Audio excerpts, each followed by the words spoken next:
Previously on Trouble in Mind. Aunt Dottie? I'm not your aunt. I was thinking we could help each other out. You can call me Coltricia, Stevie. My friends do. Let me help you so that I can help Dorothy. Help me how? You think I'm crazy. I get it. You don't like her. But we wouldn't have these if she wasn't helping us. I'm just saying, don't get hurt is all. So, who's your guy? There he is! Hey, man. Wade? Stevie? And there she is! If you dig deeper, it might be the kind of rabbit hole you don't crawl back out of. What do you think happened to the Autumn Flyer? I think she's still out there, waiting to be found. A housewarming gift? You shouldn't have. Ugh, the box!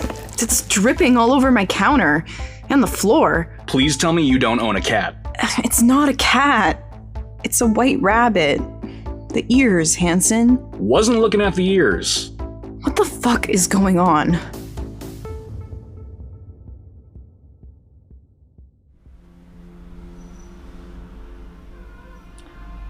Wade. What about Wade?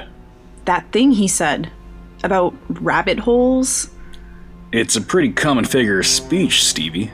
Yeah, but he fucking said it. I mean, 0 points for originality, but... You really think he had the time to find a rabbit, murder it, and follow us back here? Then what, steal away into the night? Yeah, if he worked fast. Wasn't Wade. Doesn't have it in him. Why? Because you guys spent like a summer in Haight-Ashbury, dropped acid, and danced to the dead? He's a pacifist. Bet you Bundy would say he was a big fan of women instead of saying, "No, you got me all wrong. I'm actually a serial killer." This is disturbing. It is. But it's probably a bunch of bored, shitty kids playing ding-dong ditch. They're leaning into satanic panic, just trying to scare you. Well, it's kind of working. And what if you're wrong? Either way, I wouldn't stick around and find out. Can you stay with your folks tonight? Yeah, I have a key. Well, back in the car, I guess. Wait, what do I do about the box? Take it with us. I could just dump it in Stanley Park. What? Really not loving that you just had that ready to go. Listen, I read that in situations like these, decisiveness has a calming effect. It comes off as an appeal to authority. It comes off like you've killed before and you will again, if the San Francisco Chronicle can't crack your code in time. Just get me a garbage bag, please. Not Port Coquitlam, not the Surrey Dump, not even into the Fraser River. Stanley Park. Is it the best place to dump a body? Experts weigh in. They never saw the dark side of him. Family and friends and former students claim a nice man, dressed funny. These stories and more tonight on 60 Minutes.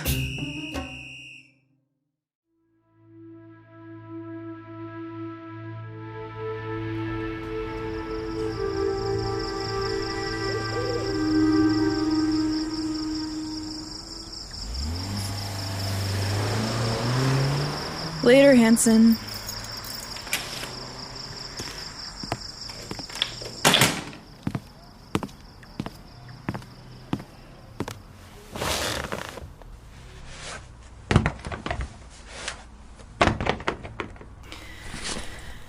Hey, Aunt Dottie. Oh, I've been better. But enough about me. Tell me about your evening. December 20th, 1945. The Silver Compact has yet to make an appearance. I've now given up on searching and have accepted its status of missing indefinitely. There is simply nothing to be done. The food has also not improved in the slightest. If anything, it has gotten markedly worse. I suspect I've been set up, and I've been given this assignment under false pretenses, for nefarious purposes. It is a conspiracy. My editor never fails to point out that I, at 25 years of age, am still quite unmarried and approaching a state of undesirability. He'd like that, wouldn't he? Then I'd be out of his hair. I fear I am on a quite intentional diet here aboard the Autumn Flyer. Perhaps when I arrive in New York, I'll have an entirely brand new figure to flaunt. I'm sure all these war-weary men would appreciate such a thing. Ugh. Not tonight, Dot. Spare me from your ramblings.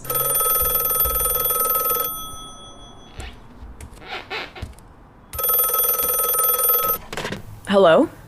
Stephanie? Coltricia? Is everything okay? I called to ask you the very same. Are you alright, Stevie? I'm fine. Maybe fine's too strong a word. Yeah, I'm not fine. I can tell something's wrong. Something's happened. Are you safe? Yeah, I'm back home at my parents'. You're right, something did happen earlier tonight at my apartment. What? Somebody left a dead rabbit outside the door. They cut off its head. That's horrible. I'm so sorry, Stevie. Is there some kind of weird symbolic meaning to bunny decapitation? It might not mean anything. It could just be a vicious, awful prank. Uh-huh. That's what Hanson said. Or it could be more sinister. There it is. Go on. I told you I felt the personal connection to Dorothy Colleran. I was able to contact her because of how much remains of her in her tapes. Her energy, her essence. Whatever she was troubled by, it exists in the same space. If there is video footage of Dorothy, you might even capture its likeness on film. It had a hold on her, and she was never free from it. There are those out there who believe that following in Dorothy's footsteps will only lead to one end. Which is? Damnation eternal. Ugh, come on. What? Aunt Dottie's in hell? Fire and brimstone, devil horns hell? No, I believe that she passed through it, however. A chance journey. She didn't belong there. And no, not hell the way that you know it, at least. A version of it. Okay, so not hell, the garden variety. What is it? Hell 2? Super hell? I'm not sure anyone could accurately depict it in a way that would make sense to us on this plane. Whatever it is, it exists beyond our understanding. And that's why she sounds the way she does on the tapes you gave me. It scrambled her brain? You wouldn't come through the other side the same way you went in either. I'm more concerned about what might have followed her out. An entity? A spooky ghost? What? I couldn't tell you. I'm unfamiliar with it. It might not have a name that can be spoken in our tongue. It may be a visitor from somewhere else entirely. Not aliens. Whatever it may be, I do know that it's just evil. So, evil in general came knocking tonight. Perhaps. If it's not someone who found out that you were looking for Dorothy and wanted to put a stop to that. Which, in your case, might actually be a more preferable option. Look, I live alone. I walk down dark alleyways to catch the bus. I smoke cigarettes on the seawall at night. If someone wanted to get me, I am godder than God. So I might disagree with you there, Coltricia. But my dear, they're only human. Regardless of which side they're on, if they think they're doing the righteous thing or not. It pains me to say, Stevie, you are very much connected to whatever happens next. Something has been disturbed that was long dormant. If you still want to help your aunt, you will be tested. As will I. We might have no other choice. If you recall, I did try to warn you. Are you saying I let this thing out of the box? Pandora? It's just a name, and no, whatever it is, it was released a long time ago. If that at all provides some measure of comfort. It doesn't. It really doesn't. Do you want a gun? Whoa, this took a left turn. No firearms here. I've never even seen a gun up close. Well, perhaps you should get a hold of one. If we're up against something so beyond our understanding, as you say, what good is a gun to me? Agents of evil come in all forms, meaning they're very squishy and very shootable. But if you ever need a safe place to stay, you know where to find me. I'm okay here, but thanks. Of course. In the meantime, I'll invoke a circle of protection in your name. Till next time, Stevie. How how did she get my parents' number? Who the fuck is this lady?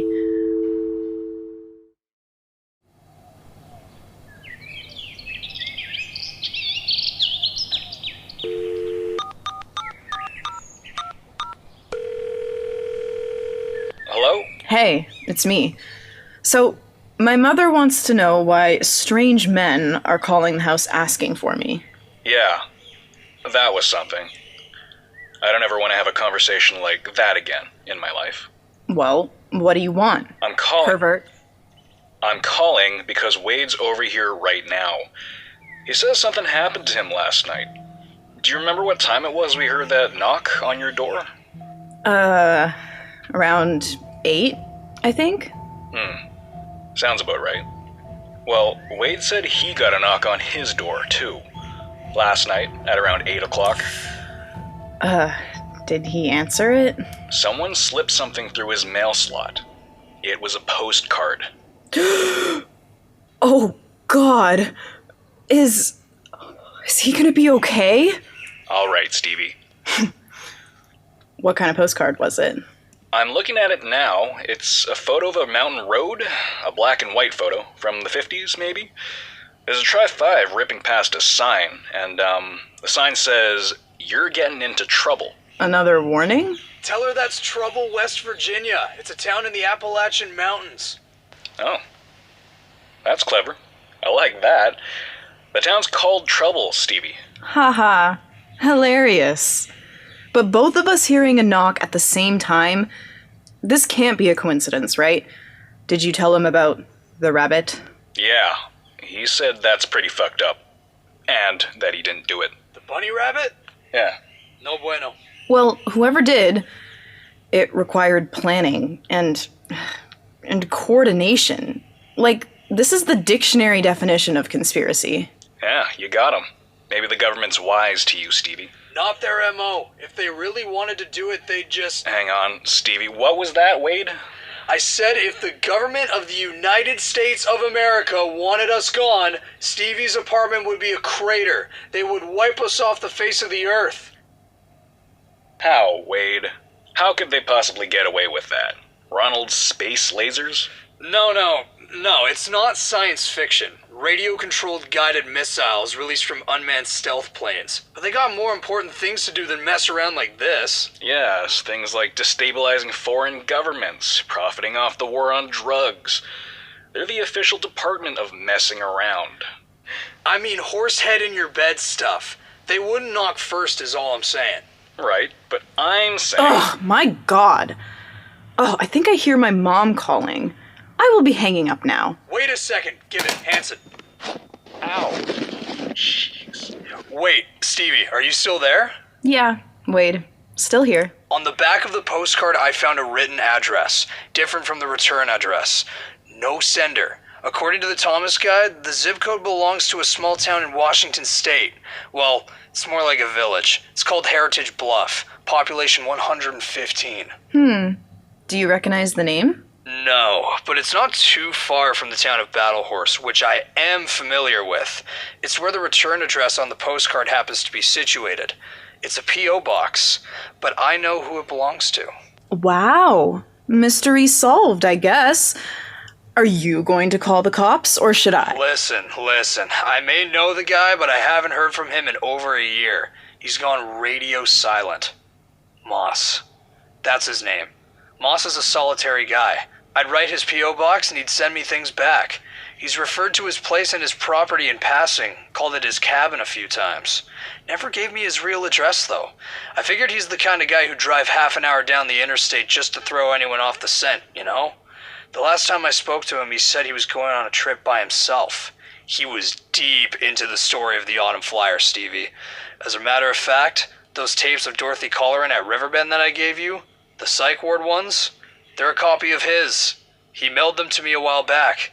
He thought he'd stumbled on something new. Trouble.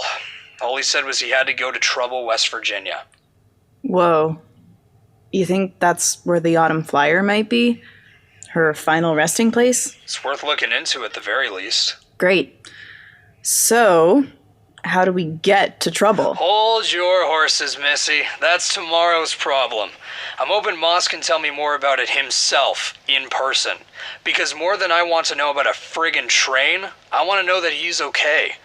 I just have a weird feeling about this one, especially with how his postcard ended up at my place and a dead animal ended up at yours.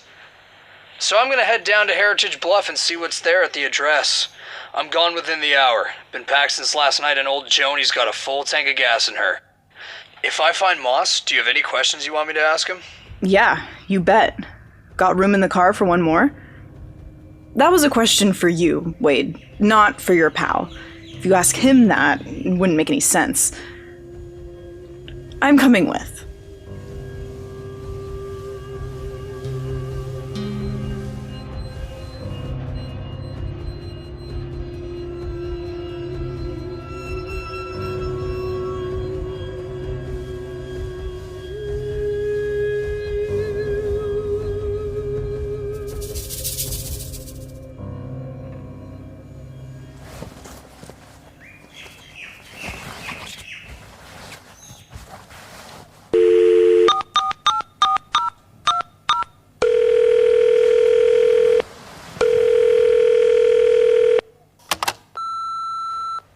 Hey Donna, it's me. I just got your message. Sorry I missed your call last night. Something happened. I had to get out of here really quickly. It's all good now, I think. I'm guessing you're at your appointment right now, but I'll explain more next time we talk. I'm back at my apartment. I'm just grabbing some things because I'm actually going to be taking a trip across the border, looking into something related to my aunt's tapes, another contact. Once we're on the road, I'll try to get to a phone and see how you're doing. But I'm not totally sure how much I'll be able to. Look, if you need help or anything, I want you to give this number a call. It belongs to, a friend. She's not really so much a friend, more like this weird but nice lady I know. And more importantly, trust. I think. Anyway, she wants to help. Yeah, so her name is Coltricia. Again, weird gal. But yeah, that's C-U... No. C-O-L... Trish... yeah, you know what? Never mind. It's a strange name. Here's her phone number. 604-432-8511. Call her if you need anything. She's odd, but sweet. Okay, I hope you're doing good, and I'll talk to you soon.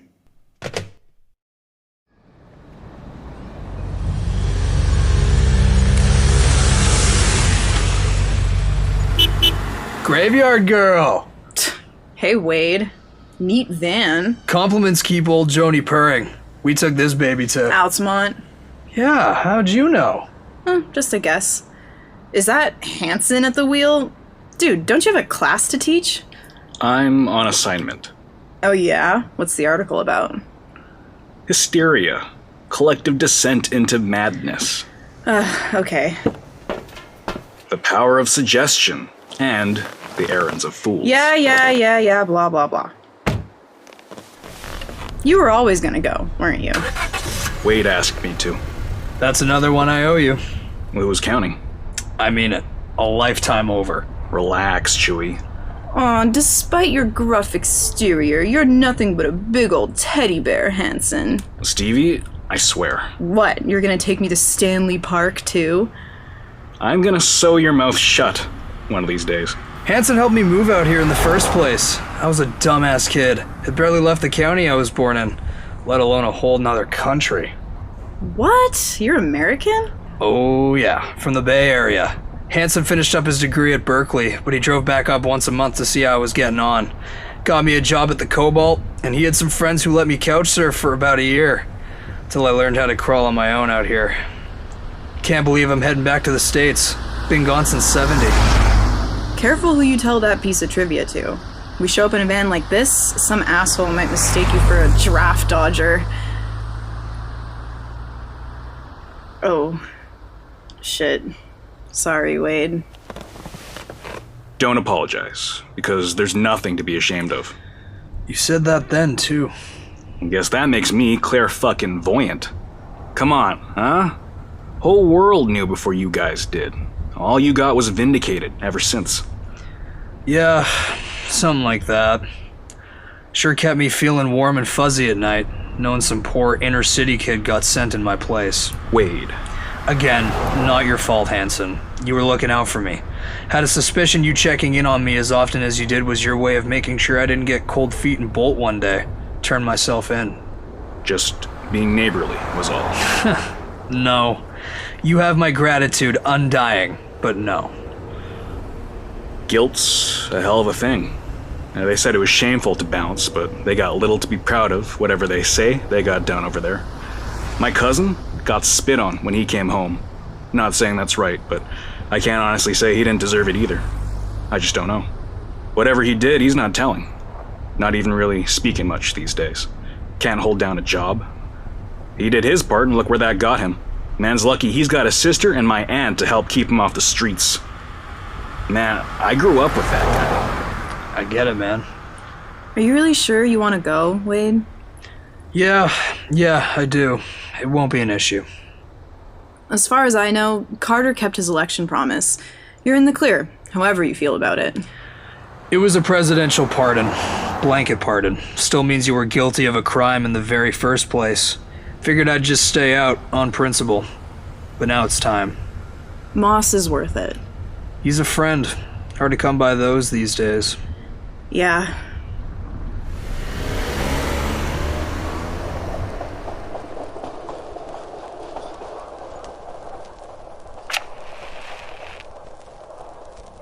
A man has died aboard the train. It's just about 4:30 in the morning. Don't expect I'll get much, if any, rest. Jolted from sleep an hour ago. Terrible commotion. The Autumn Flyer left San Francisco in the dead of night after a long delay at the rail yard. No details given. Then we rode smack dab into a peculiar storm where I counted the seconds between flash and thunder, yet they remained equidistant. We were neither growing closer to nor outrunning the lightning. For a while, the storm was a vicious, screaming bastard that battered the windows and doors, rhythmic and unsettling, like a stranger's knocking, or desperate, pleading hands and fingernails clamoring to be let in. I did not see it, but men I spoke to claimed the train itself had been struck by a bolt of electricity. A tremendous sight, they said. A great flash in the air and unfathomable heat, like washing machine Charlie getting his ticket punched. Direct quote. No damage reported. Must have passed through completely. At 3:30, I heard the shuffle of footsteps past my door. Then back the other way, in more numbers, with low, serious voices now, a grave matter to attend to. I gathered my notebook and snuck out of my compartment, following at a distance. Someone had retrieved a doctor from one of the medical cars. I know now it was Dr. Caldwell. Tall, blonde-haired, with boyish looks like Bing Crosby's. I had thought this when I met him for the first time yesterday. I had spoken to him briefly about interviewing some of the recovering men in his charge over the coming days. He was forthcoming. By the time I caught up to him tonight, he was already finished with the task of examining the body. It hadn't taken him long. They were gathered near the front of the train, near the little room that housed the wireless telegraphy equipment back in the day, since replaced with train phone. Some men who worked for the railroad took exception to my presence, stood in my way, and attempted to prevent me from coming any closer, even from taking a peek inside. I did not back down, but Dr. Caldwell recognized me and ordered them to make a hole. Caldwell took me into the room where the man lay, covered up in a sheet. Only his polished brown shoes were visible. The doctor was eager to show me what he'd found. You could hear it in his voice. He said the man was a conductor by the name of Wallace. I had also met Wallace earlier in the day. A pleasant exchange. He was portly and balding beneath his cap.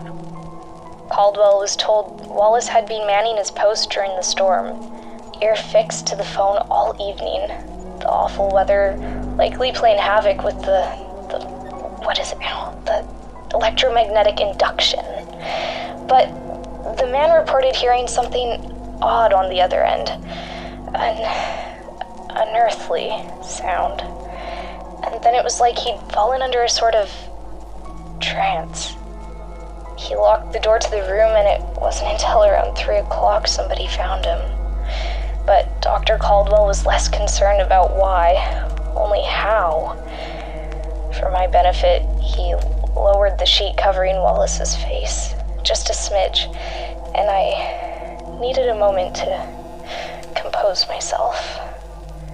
As I understand, and it makes as little sense to me now as it did an hour ago, Wallace had taken a tidy spool of copper wire, stuck one end into his left ear, and he just began threading it, deeper and deeper inside the canal.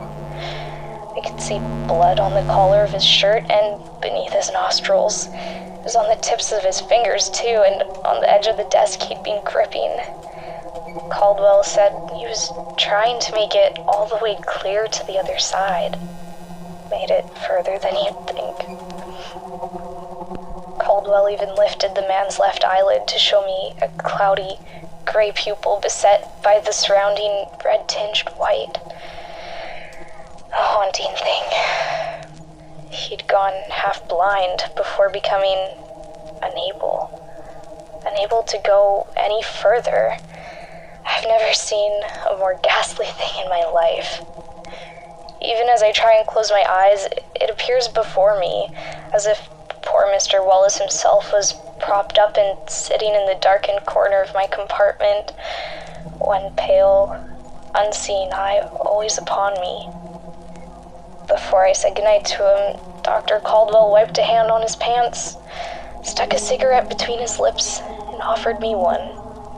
Declined this. Didn't say why.